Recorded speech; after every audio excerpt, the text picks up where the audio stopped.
कि किसी तंत्र का ताप 1 डिग्री सेंटीग्रेड बढ़ाने के लिए आवश्यक ऊष्मा को ऊष्माधारिता कहा जाता है। यानी कि कोई भी तंत्र है उसका टेम्परेचर 1 डिग्री सेंटीग्रेड बढ़ाएं तो जितनी ऊष्मा चाहिए वो ऊष्माधारिता है। यह ऊष्मा दो प्रकार की हो सकती है, यानी हीट कैपेसिटी दो प्रकार की हो सकती है।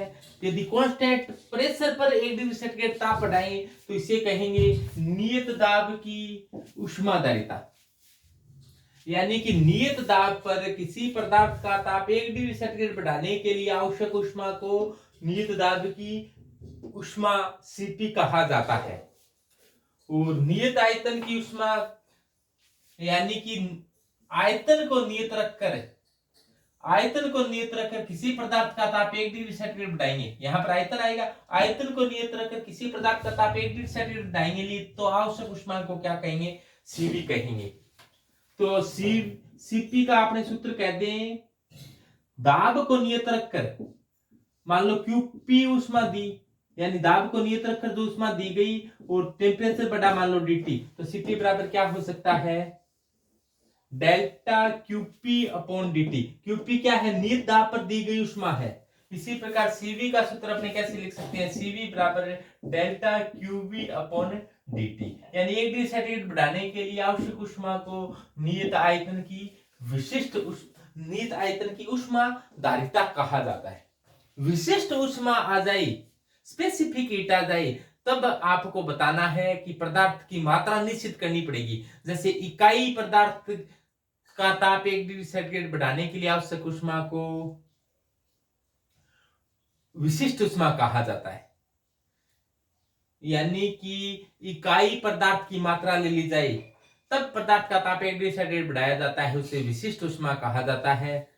मोलर विशिष्ट ऊष्मा, 1 मोल पदार्थ का ताप 1 डिग्री सेंटीग्रेड बढ़ाया जाता है तो उसे मोलर विशिष्ट ऊष्मा कहा जाता है। और नियत दाब की मोलर विशिष्ट ऊष्मा को क्या कहेंगे? 1 मोल पदार्थ का ताप नियत दाब पर 1 डिग्री सेंटीग्रेड बढ़ाएं तो उसको नियत दाब की मोलर विशिष्ट ऊष्मा कहेंगे। और नियत आयतन पर किसी पदार्थ का ताप 1 मोल पदार्थ का ताप 1 डिग्री सेंटीग्रेड बढ़ाते हैं तो इसको मोलर नियत आयतन की विशिष्ट ऊष्मा कहा जाता है। अब देखो सीपी और सीवी में संबंध क्या होता है, इसके बारे में अपने विचार करेंगे। तो सीपी बराबर होता है डेल्टा क्यूपी अपॉन डीटी और सीवी बराबर होता है डेल्टा क्यूवी अपॉन डीटी। बस डीटी दोनों में नीचे आता है। क्यूपी का मतलब नियत दाब पर दी गई ऊष्मा है, क्यूवी का मतलब नियत आयतन पर दी गई ऊष्मा है। और नियत दाब पर दी गई ऊष्मा एंथैल्पी के बराबर होता है और नियत आयतन पर दी गई ऊष्मा आंतरिक ऊर्जा के बराबर होता है। ऐसा अपने फ्लोट से बताया था, क्योंकि फ्लोट में आपको यह बताया गया था डेल्टा क्यू बराबर क्या होता है? डीयू प्लस पीडीवी होता है।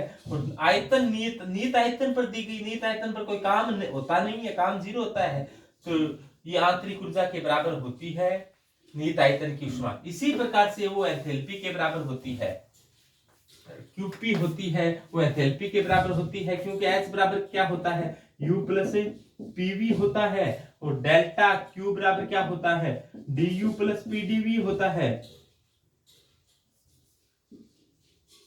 इसको डेल्टा लगा देते, इसको डेल्टा लगा देंगे और इसके भी मान लो डेल्टा लगा दिया प्लस वी डेल्टा पी।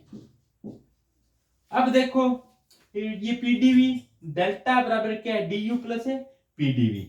और डेल्टा एच बराबर क्या है? D you plus PDV. ये नियत दाब पर संपन्न होती है, टर्म 0 हो जाएगा, तो ये होता है। तो इसको क्या कह सकते हैं? क्यूपी बराबर क्या आ जाएगा? डेल्टा एच आ जाएगा। तो ये डेल्टा एच लिख दिया। तो इसको